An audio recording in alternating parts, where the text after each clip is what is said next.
So, what is Facebook's algorithm? How does it work? And how can you use it to make more money? Well, that's what we're going to cover in this video. So, essentially, there's two phases of making money with Facebook ads. There's the testing phase. So, number one is the testing phase. And then number two is the scaling phase. And you want to leverage the algorithm in different ways depending on which phase you're in. So testing phase is number one, where you're testing the ads, and then number two is where you're scaling the stuff that's working to spend more money and to essentially make more money. So what you want to do when you're in the testing phase is to test small with your budget, right? So typically for us, our testing ad sets will be between $5 to $10. Honestly, most of the time it is $5, but you can do between 5 to 10 depending on like the price of your product or the price of the lead that you are looking to generate. And this is essentially how it works, right? So you're going to have a particular audience that you're targeting, whether you're targeting a lookalike audience or a target interest, right? There's the interest targeting in Facebook, and you're going to run your ad to this pool of people, right? So this circle is all the people that could potentially see your ad, and Facebook is, when you launch the ad, Facebook is going to look at it and it's going to send it into the pool, and it's going to target a certain group of people in that pool, right? So if you were targeting females in the UK aged 21 to 55 who like weight loss, then this would be the circle. And then your ad is going to get shown to a percentage of those people. But at the same time, there are thousands and probably millions of different advertisers who are doing the same thing. So they are also running their own ads and they're targeting the same people, right? So Facebook has to basically auction off your ads against each other, and that's going to determine the price, right? So for example, if there are millions of people targeting the same audience, so the demand is high, the audience is finite, right? There's only a certain amount of people in this circle. So if demand increases, supply stays the same, then the price is going to increase, right? So we have to think about that. Now, effectively what Facebook is going to do, it is going to say, well, it's going to try and find you for the budget that you set for $5. It's going to try and find you the cheapest conversions possible out of this circle. So if you're going for leads, it's going to try and find you cheap leads, right? It's going to try and get you $1 leads, $2 leads, $3 leads, $4 leads. But depending on the demand, then that's going to determine the price. And there's lots of different factors that goes into the algorithm, quality score, placements, all that sort of good stuff. I don't want to overcomplicate it by getting it too technical, but this is essentially what you need to remember. If you're targeting a pool of people where the demand from other advertisers is high, then your price is going to increase, and that determines the price of what you're doing, right? Now, so what you want to do, number one, is try and find pockets of people on Facebook that maybe aren't being targeted, right? They might be a smaller group of people, but if there is only a couple of advertisers targeting that type of person, then the demand is less, and hopefully then the price won't be as expensive as if you're going after these really popular target interests. For example, if you're doing a weight loss offer and you target weight loss, that's going to be a very competitive target interest to go up against. You want to find smaller interests to target. But effectively, you're going to be bidding against the rest of this competition, and depending on the quality of your ad, the quality of your ad account, how much money you've spent in the ad account previously, how seasoned your pixel is, that's going to determine who wins the auction. And obviously the best ads win, right? They get the cheapest cost per lead, cost per result, right? So that's generally how it works. Now, if we look at the scaling phase, so the issue with running stuff at a small budget is that it might not exit the learning phase. So the learning phase is basically a period where Facebook is trying to optimize your ad, right? So when you launch the ad, it will go into the learning phase. And this is Facebook basically trying to learn who is reacting good to your ad, who is clicking it, who is buying, who is converting. And it's going to take that data and then it's going to learn and get smarter because it's a machine. And then it's hopefully going to show your ad to more relevant people in this pool, right? So if there's a small group of people that are converting on your ad, it's going to show it to more of these people within the initial audience that you target, right? So the whole goal, though, is to get the ad out of the learning phase, right? This is the goal. Because for it to get out the learning phase, that means that Facebook has learned enough about the customer that is reacting well to your ad, and therefore it's going to show it to more people. If it doesn't exit the learning phase, then it means that the ad isn't getting enough data and the ad can't optimize correctly, and Facebook can't learn quick enough to show it to the right people. And eventually, if your ad doesn't exit the learning phase, then it is going to die. So typically what happens on an ad is that it launches. Facebook works really hard to find the cheapest possible people. But if it doesn't get enough conversions and enough feedback from the marketplace, then it's not going to learn and it's not going to exit the learning phase and it's going to eventually die out.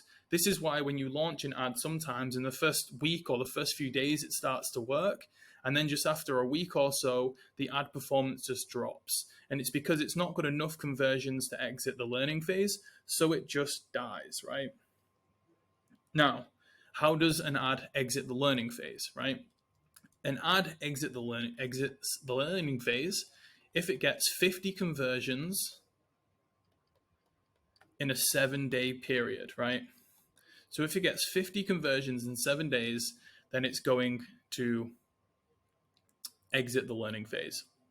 If your ad set doesn't get 50 conversions in 7 days, then it's not going to exit the learning phase. So for example, if you were running a cost per lead ad at $5,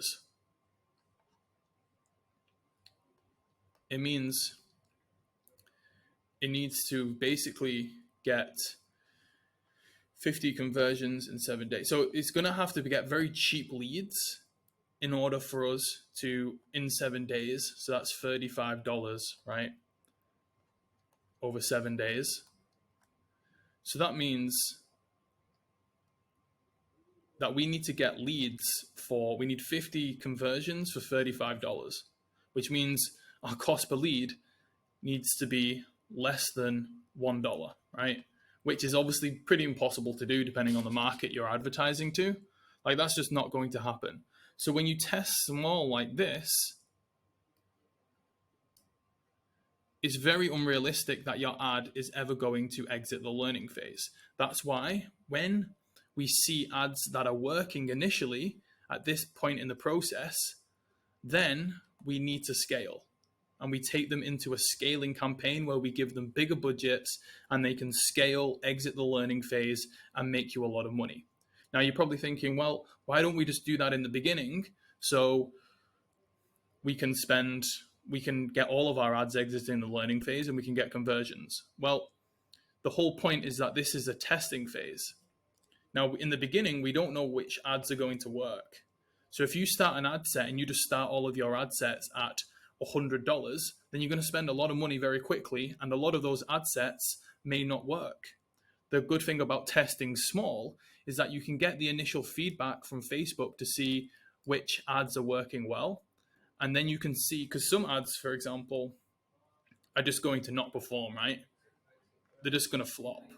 And you don't want to spend $100 a day on an ad that is destined to fail. Just maybe the messaging is off, the targeting is off, the offer is off, whatever it is, right? Some ads just don't work, and that's just fact, right? A majority of ads don't work. So you don't want to spend like $100 thinking it's going to get out the learning phase when it flopped, and then you just lost a load of money. So we want to launch lots of different ad sets at a small budget, and eventually you're going to get one that starts to take off. Now, again, because the budget's $5, it's never going to exit the learning phase, so it is eventually going to go and die. But if you get 3 or 4, let's say we get 3 of these ad sets that are spending $5 a day, and they start to perform. When they get to this point where we can see that they are getting conversions, what we want to do then is take them and scale them in a CBO campaign, because you'll get lots of ads that just don't work, and that's $5 will effectively be wasted. But it's not wasted because we're testing, but you've only lost $5, so it's not the end of the world. But because you're testing lots of different small stuff, you're going to find a few winners. And when you find a few winners, you want to scale those in a campaign that is going to exit the learning phase. So if all of these have been running at $5, what is the budget we set when we're trying to scale? Well, we put it in a CBO, right? So that's campaign budget optimization. So we're not doing the budget at the ad set level, we're doing it at the campaign level, and we can put a bigger budget. And inside the CBO is just free ad sets, and it's the free ad sets that have been proven to work in the testing phase. So what is the budget, right? The budget is going to equal 50, because we need 50 conversions. You want to do times the CPA, and I'll explain what that is in a second. And you want to divide it by 7. This is essentially going to be the budget that we put to the CBO. So 50 conversions in a 7-day period. So we're working out the daily budget. So we divide by 7, because obviously that's in a week, and we're going to divide it by 7 because it's 50 conversions in a 7-day period, right? So we need to work out what the CPA. Well, the CPA we take as an average of the CPA, or the cost per conversion, of these ad sets that we're scaling. So let's say we were running a lead campaign, and let's just say this campaign was getting $3 leads, this one was getting $4 leads, and this one was getting $5 leads, right? Or let's just say, for math's sake, let's say this was $6. I'm going to try and make it easy for myself. So we've got 4, 5, and 6, right? Now, the average of that is obviously $5. So the average CPA is, in this example, is going to be $5, right? So if we do 50 times 5, which, if my math is right, is going to be 250, right? So it's 250. And then we want to divide that by 7, which is going to be 35, right? So effectively, our budget is going to be $35 a day for this CBO campaign. Now, when we scale and spend more money, and I'll explain why in a second with the algorithm, when we scale and spend more money, we're never going to get as cheap a lead cost as we got in the testing phase, right? The reason why is because if we give a bigger budget, Facebook is going to spend our money more quickly, and it's not going to try and find us the cheapest placement. For example, if we try and only spend $5 in a 24-hour window, then that's not a very high budget. So Facebook's going to work really hard to try and find us the cheapest conversions. If we go in and spend $100 on an ad set, Facebook's going to be like, damn, I need to spend $100 in a day. They're not going to really work that hard to try and find you the cheapest placements. They're just going to try and spend your money. Facebook care more about spending your daily budget than they do about trying to find you cheap conversions. If they're going to spend your money, they're going to do it. And they don't really care about your conversions, right? So that's why we also can't start at a high daily budget when we're testing, because Facebook will just spend your money without trying to find you the cheapest placements. So when we go into a CBO and we put a higher budget, obviously we're not going to get as cheap of a conversion as if we were started with $5.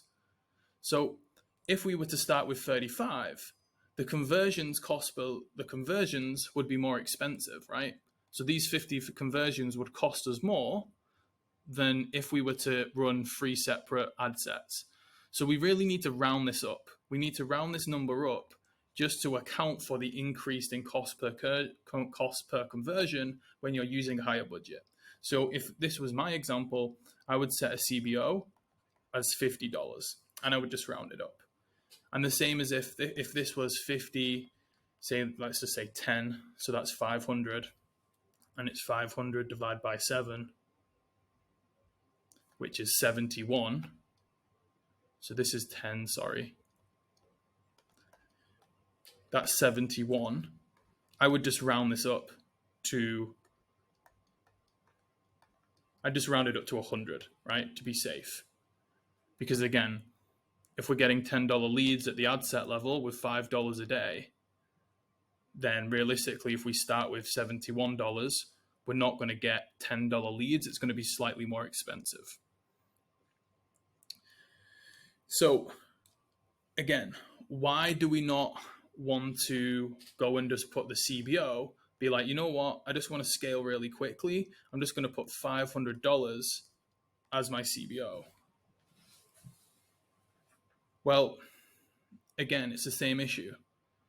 The whole game is trying to, and this is important, so the whole game is trying to set your budget low enough that Facebook will work hard to find you the cheapest placements in the feed and the cheapest conversions, but you want the budget high enough that it exits the learning phase. So that's why we're trying to find the sweet spot here in this example of $71. Okay, so $100 is probably the lowest that we know is probably the lowest that we know it's going to exit the learning phase based on our previous data, but it's still low enough that Facebook is going to work hard and try and find us the cheapest placements.